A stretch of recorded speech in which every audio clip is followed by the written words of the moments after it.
everyone, welcome to my channel Study with Science. In this video, we'll be learning about pathophysiology of hypertension. First of all, let us discuss about the pathophysiology of primary hypertension.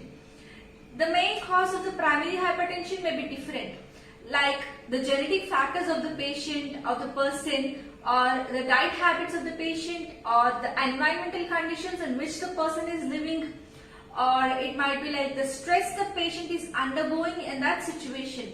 All these causes and many other causes, maybe the age, the sex of the person, and all these factors may lead the patient into a primary hypertensive patient.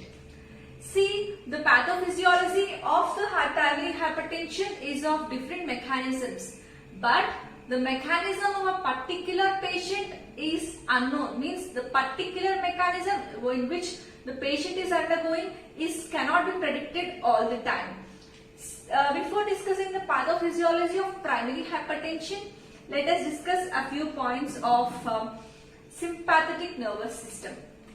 Sympathetic nervous system is a part of autonomic nervous system. This sympathetic nervous system gets activated in the conditions of a person, like in a stressful condition, or in a tensed situation, or in a hurried situation. In all these above mentioned situations, the sympathetic nervous system gets activated. Whenever the sympathetic nervous system gets activated, it releases the chemical mediators into the bloodstream, like epinephrine and norepinephrine.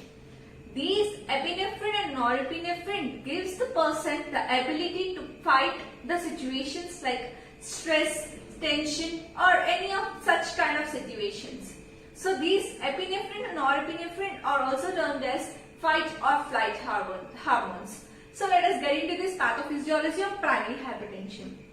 See, whenever the sympathetic nervous system is activated, means whenever the person is in a situation in which the sympathetic nervous system will be activated, it releases the chemicals like norepinephrine into the bloodstream. So, whenever the norepinephrine is released into the bloodstream, it goes and binds to the alpha and beta adrenergic receptors that are present in the blood wall. So, the alpha and beta adrenergic receptors are a kind of receptors. The alpha receptors are present in the walls of the arteries, whereas the beta receptors are present in the walls of the heart. What these alpha and beta receptors do is, whenever a certain specific chemical mediator like epinephrine or norepinephrine binds to these alpha receptors, they show a specific action in regard to that of the chemical mediator which is binding to it. For example, if it is a wall of an artery and it contains receptors, and these are alpha receptors which are present in the walls of the artery. Whenever the norepinephrine comes and binds to this alpha receptors, it shows vasoconstriction. Vasoconstriction means constriction of means contraction, means decreasing the space in between the arteries. Vasoconstriction happens, means the space in the arteries decreases.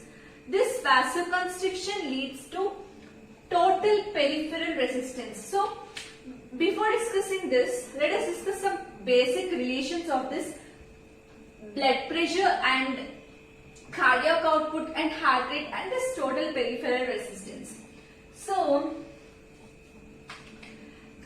total peripheral resistance means the resistance offered by the walls of the artery against the flow of the blood.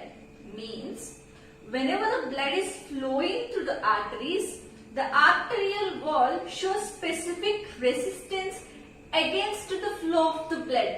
So whenever the blood is flowing, it has to show some resistance, means it has to show some force to build the artery in a specific place, means that is called resistance.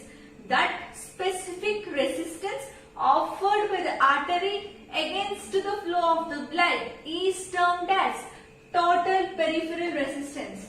So, whenever this total peripheral resistance is increasing, the blood pressure gets increased. Means whenever the resistance of the artery gets increasing, the pressure of the blood with which it flows should be increased. So the relation between the total peripheral resistance and the blood pressure is like directly proportional to one each other. Like whenever the total peripheral resistance is increasing, the blood pressure should be increased, will increase. Likewise, when we take this cardiac output which was mentioned here, cardiac output is the amount of blood that the heart pumps out. Output means the outgoing product, means the amount of the blood which the heart is pumping out is termed as cardiac output. See, imagine the picture in your mind clearly. Whenever the cardiac output is increasing, means whenever the blood the heart is pumping out is increasing, it means more blood is coming out. More blood is coming out means the volume of the blood is increasing. Volume of the blood is increasing means the pressure with which the blood is flowing will automatically increase. Means the relation is whenever the cardiac output is increasing, it automatically increases the blood pressure. So when does this cardiac output increases? Whenever the heart rate is increasing, the cardiac output automatically increases. Heart rate, wherever you see the word rate, it means the number of beats per minute or number of cycles per minute for something else, like that. Number of things that a specific thing do per unit period of time. Here, heart rate means the number of times that the heart is beating per a unit period of time. That is called heart rate. Means if the heart is beating more number of times, it means more the amount of cardiac output it is giving. More the amount of cardiac output it was giving, that means more amount of blood is pumping out, which automatically means more is the pressure. So these things are interlinked. Let me be clear. Whenever the total peripheral resistance is increasing, the heart rate is increasing. Whenever the cardiac output is increasing, the blood pressure automatically increases. So see this. Whenever the sympathetic nervous system is activated, it releases norepinephrine, a chemical signal, into the bloodstream. So these norepinephrine comes and binds to the alpha and beta adrenergic receptors that are present in the arterial wall as well as in the wall of the heart respectively. Whenever this norepinephrine binds to the alpha and beta adrenergic receptors, these alpha and beta adrenergic receptors show vasoconstriction action, means constriction of the vessels. Whenever the vasoconstriction is happening, the total peripheral resistance will increase. As I said, whenever the total peripheral resistance is increasing, the blood pressure is increased, which is termed as hypertension. In addition to this, another mechanism is whenever the sympathetic nervous system is activated, the SCA node that is present in the heart. As you know, SCA node will be present in the upper part of the heart, and whenever the sympathetic nervous system is activated, the SCA node activates. Whatever this SCA node activation, increase in the activation of SCA node is defines that increase in the heart rate. What does the SCA node do?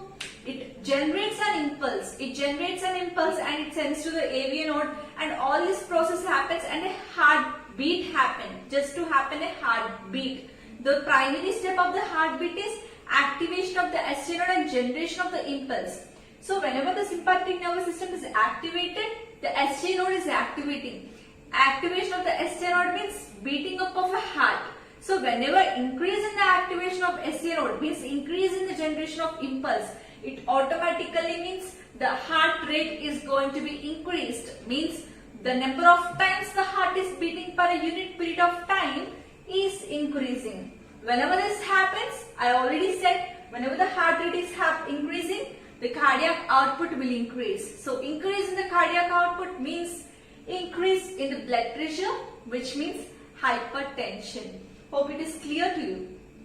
Next, in addition to these mechanisms, another mechanism which is already also linked to the sympathetic nervous system is, so let me be clear, you might know whenever you run, whenever you are in a stressed situation, or whenever you are in a tensed situation, you feel your heart is beating with a lot of pressure. Means you can hear your own heartbeat itself. This is because of these two mechanisms. Means whenever you are in a stressed situation, means the sympathetic nervous system is getting activated. Activation of the sympathetic nervous system is connected to the increase in the heart rate and increase in the cardiac output and increase in the blood pressure. Heart rate is increasing means beating up of the heart is increasing. It means you can you can feel the sensation like your heart is beating very fastly. So this is the mechanism happening over there. Hope we are clear about it. So the sympathetic nervous system, whenever it activates, it stimulates the juxtaglomerular cells that are present in the kidneys. So juxtaglomerular cells, whenever these get activated or whenever these get stimulated, they increase the secretion of renin. Renin, we'll learn about this renin and angiotensin II, these mechanisms in detail in the pathophysiology of secondary hypertension. So whenever the renin is increasing, it means it increases the angiotensin II. Angiotensin II production. Whenever the renin is increasing, it automatically increases the production of angiotensin II. I'll discuss this in detail in next pathophysiology. Angiotensin II, wherever you see angiotensin II, it automatically relates to the vasoconstriction. This happens due to number of mechanisms. So angiotensin II always leads to vasoconstriction. So vasoconstriction, I already said vasoconstriction means constricting of the arteries. It means the resistance that the artery is facing will get increased.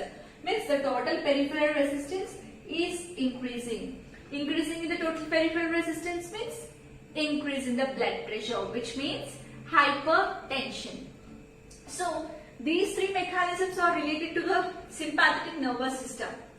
In addition to these mechanisms, let us discuss one more mechanism which was related to the renal functioning. So you see, this is a general thing happen to every elder people.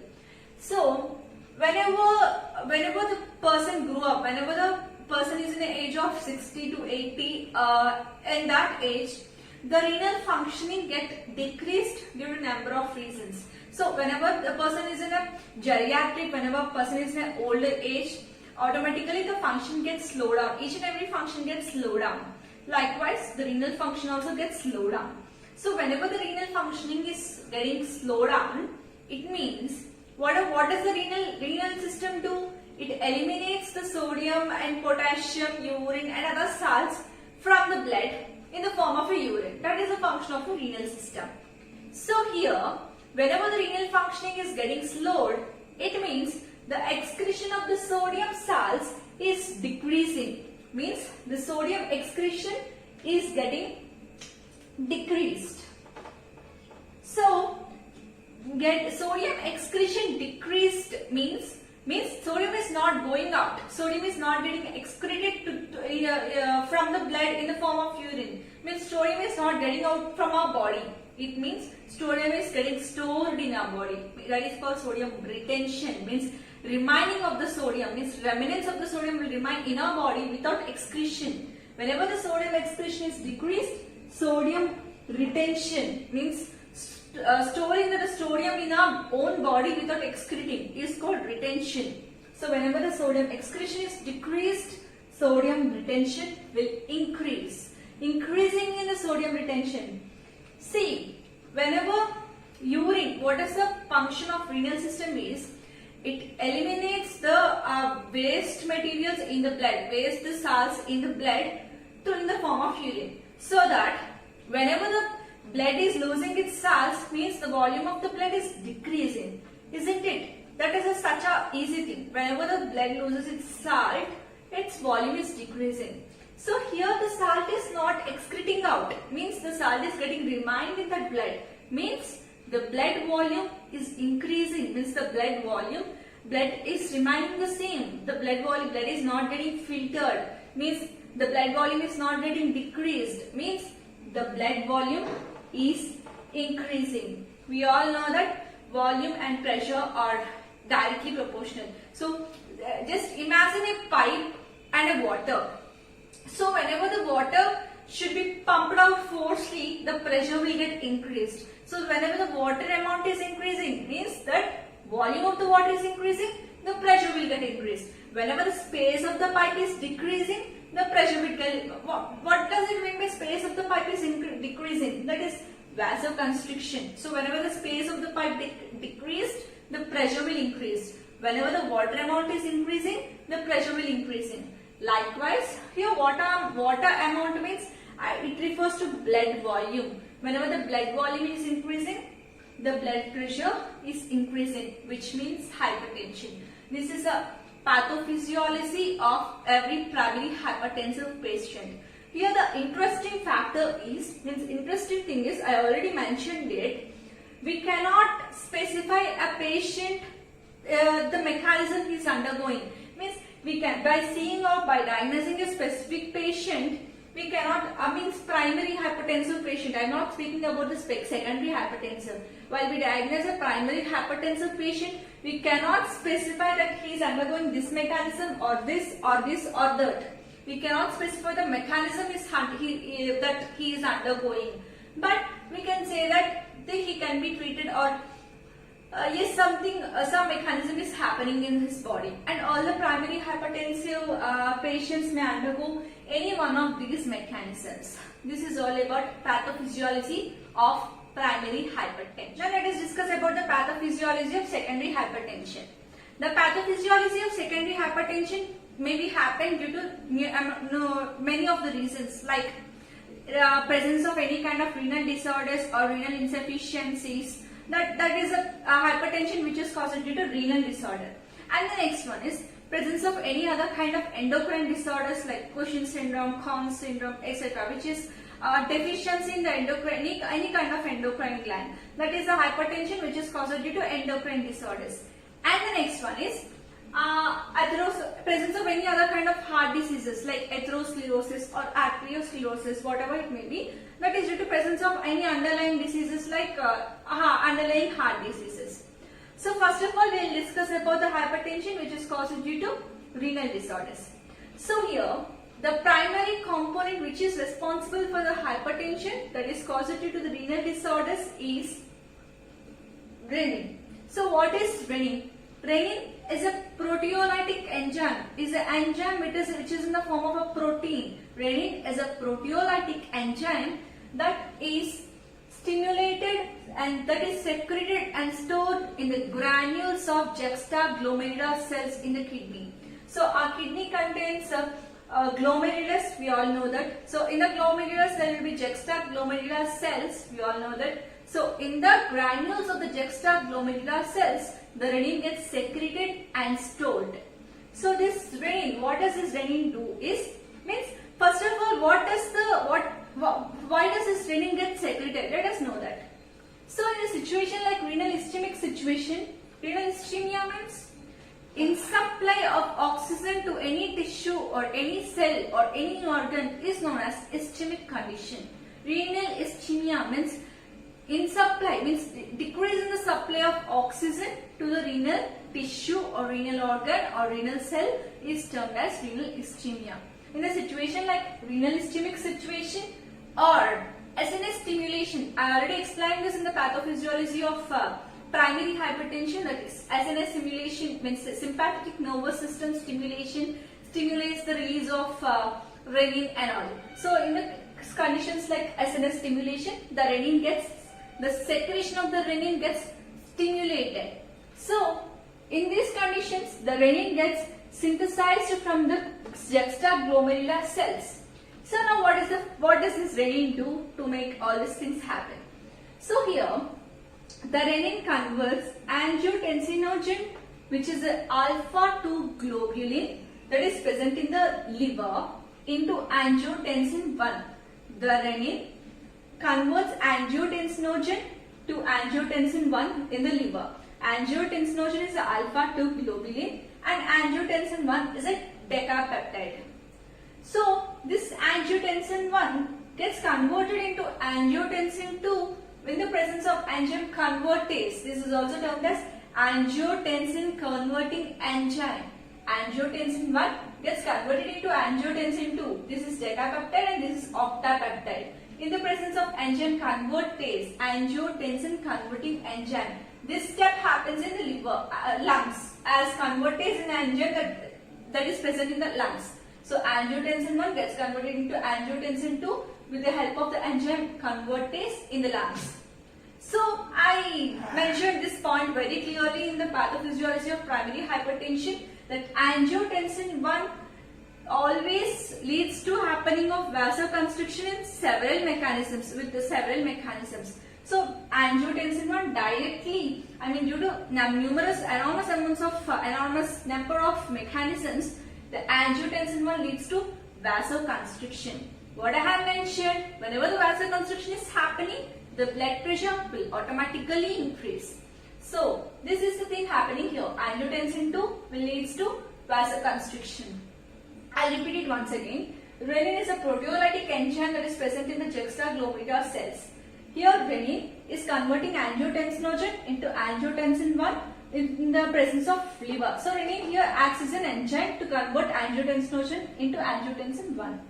Here the angiotensin 1 gets converted into angiotensin 2 with the help of convertase, which is also called as angiotensin converting enzyme, that is present in the lungs.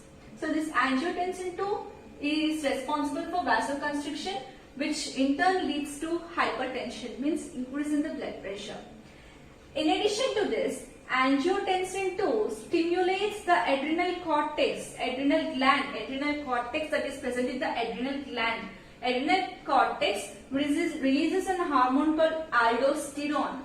So this angiotensin 2 stimulates the adrenal cortex to release a hormone called aldosterone. This aldosterone hormone increases the reabsorption of sodium salts in the blood. Means during the process of urinary excretion, during the process of urine filtration, two things that will happen: reabsorption and excretion. The things that are useful, the salts that are useful to our body, they get reabsorbed into the tissue, reabsorbed into the vessels, and the salts which are finding to be not useful to us, which are found to be as waste products, they get excreted out. So reabsorption is taking again back into the tissues, is called reabsorption. So this aldosterone helps in sodium reabsorption, means taking the sodium back into our body. This aldosterone helps in doing that. Means aldosterone increases the sodium reabsorption. Increasing the sodium reabsorption means automatically increasing in the blood volume. Means the volume of blood is increasing. Volume of blood is increasing means I already told that blood pressure is going to be increased at any case. So these are the things that is happening in renal disorders. And in addition to this, I already mentioned this phase that happens in the elderly people. In elderly people, there will be lower functioning of the renal system. Due to this lower functioning of less functioning of the renal system, the Na+ and water retention happens. Means the sodium and water does not get excreted properly, excreted out. That is called sodium and water retention. Means remaining the sodium and water in our body, they don't get excreted out properly. So that thing happens in elderly people due to any other kind of renal disorders and due to general dysfunctioning or improper functioning of the renal system. So this sodium and water retention happens, and I already said this, sodium and water retention means increasing in the blood volume. Means the blood volume gets increased, blood volume is increasing means blood pressure is increasing, blood pressure increasing means automatically it is nothing but hypertension. These three things, these are the things that happen in the renal disorders. Now see what will happen in the endocrine disorders. See, endocrine disorders, I mentioned only few endocrine disorders, there will be many other kinds of endocrine disorders.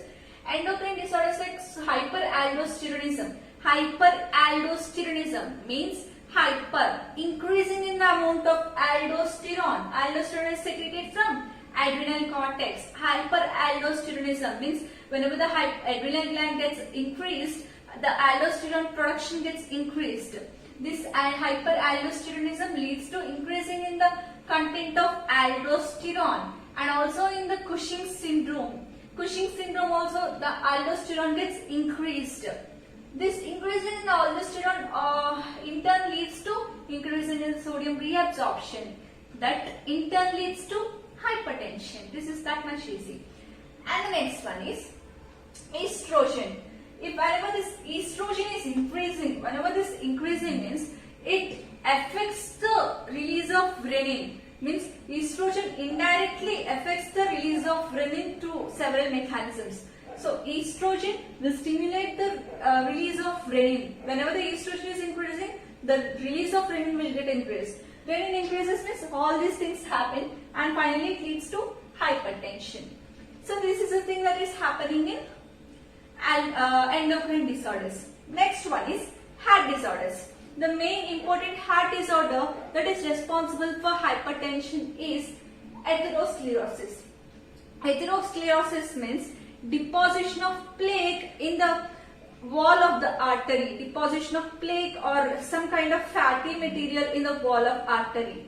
This happens in highly obese patients or patients who take a heavy fat meal or fat diet, or in such patients, means we can say in the medical terms hyperlipidemic patients. In all these patients atherosclerosis happen, means deposition of plaque in the wall of artery. What does the plaque do? The plaque obstructs the flow of the blood through the arteries. Whenever, see, if this is an artery, if something is deposited in this, the thing which is passing to it, it will obstruct the thing that is passing through it. So this obstruction leads to increasing in the pressure. So something is obstructing the blood flow means the blood puts more and more pressure to get flowed through it. So that is the reason why blood pressure is increasing. So atherosclerosis in turn leads to increase in the blood pressure, that is hypertension. So these are all some mechanisms through which the secondary hypertension is happening. If you find this video useful to you, please like and share with your friends. And if you have any queries, ask any questions or answer any questions, please comment below. And please don't forget to subscribe to my channel. Thank you.